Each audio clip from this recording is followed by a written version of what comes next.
বাংলাদেশের গণতন্ত্রের রক্ষা কবচ, স্বাধীনতার সার্বভৌমত্বের প্রতীক, মাননীয় প্রধান অতিথি বাংলাদেশ জাতীয়তাবাদী দলের মাননীয় ভারপ্রাপ্ত চেয়ারম্যান জনাব তারেক রহমান, মঞ্চ উপবিষ্ট স্থায়ী কমিটির সম্মানিত নেতৃবৃন্দ, আজকের এই সমাবেশে যারা এসেছেন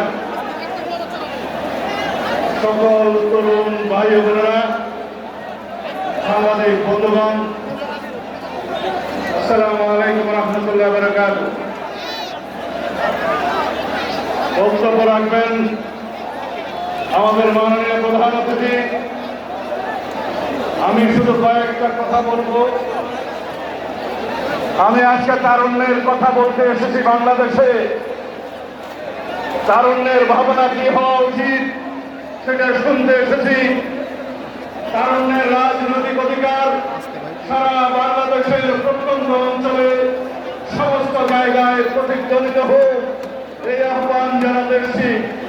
আমরা এমন একটি রাষ্ট্র নির্মাণ করতে চাই, গণঅভ্যুত্থান পরবর্তীতে এদেশের শহীদের রক্তের আকাঙ্ক্ষা অনুযায়ী, জনগণের প্রত্যাশা অনুযায়ী তারুণ্য নির্ভর বাংলাদেশে একটি এবং স্বাধীন, সার্বভৌম, কার্যকর গণতান্ত্রিক রাষ্ট্র নির্মাণ করতে চাই।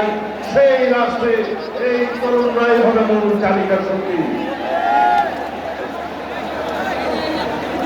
আমরা ফ্যাসিবাদ বিরোধী জাতীয় ঐক্য যেটা সৃষ্টি হয়েছিল, সেই জাতীয় ঐক্যে ফাটল ধরানোর চেষ্টা লক্ষ্য করছি। অত্যন্ত সুকৌশলে গণতান্ত্রিক শক্তিগুলোর মধ্যে বিভেদ সৃষ্টির পায়খানা চলছে।